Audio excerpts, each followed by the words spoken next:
ముఖ్యమంత్రి యనమల రేవంతాల సార్కు ఏం తెలియదట. ఏం తెలియని మనిషిని తీసుకొచ్చి 23వ రాజు పులికేసి లెక్క ముఖ్యమంత్రి పీఠ మీద రేవంతాల సార్ను సీఎంగా కూర్చుండబెట్టిర్రా. అంత తెలివి తక్కువ మనిషిని తెలంగాణ ముఖ్యమంత్రిని ఎందుకు చేసినట్టు ఇప్పుడు ఏముచ్చట ఎవరన్నారు బాలన్న అంటారా? ఇక ఎనుండ్రి మీరే. అయ్యా నిజామాబాద్ ఎంపీ ధర్మపురి అరవింద్ గారు ఇక చెప్పుండ్రి. ఈయనకి అడ్మినిస్ట్రేషన్ సున్నా, ఈయనకి నాలెడ్జ్ సున్నా, ఈయన రియల్ ఎస్టేట్ తప్ప ఏది కూడా చేతగా ఈయనతోటి. ఈయన పెద్ద రియల్ ఎస్టేట్ ముఖ్యమంత్రి. ఆయన గుండు సున్నా అని గుండు ఉన్న మీరు మంచిగానే అంటుర్రు. మరి సీఎం సార్ గురించి ఎవరికన్నా ఏమైనా చెప్తారా సారు? ఇలా రాహుల్ గాంధీకి చెప్తా ఉన్నా,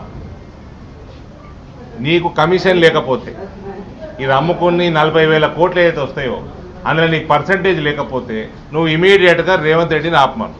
రాహుల్ గాంధీ సారు అసలు ముఖ్యమంత్రి సార్తోనూ ముక్కు సక్కినే ఉంటుండు.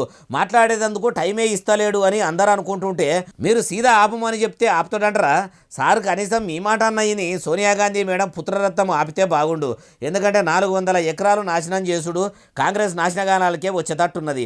అప్పట్లో హరితారం మొలక ఒక్కటి మేసినా కానీ గత ప్రభుత్వం గొర్రెల బోనాలకు దండగల మీద దండగలేసి కచ్చురి కాడికి పిలిచేటోళ్ళు.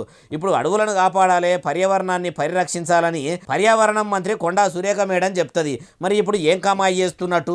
ఇన్ని దినాల బట్టి చెట్లు కొట్టేస్తుంటే జేసీబీలో పెట్టి కూల్చేస్తుంటే మేడంకు కళ్ళు కనబడతలేవా? ఒక్కొక్క చెట్టుకు ఎన్ని వేల దండగా ఏపిస్తుందో ముంగడికొచ్చి చెప్పాలి అంటుర్రు ఈ ముచ్చటిన్నోళ్ళు.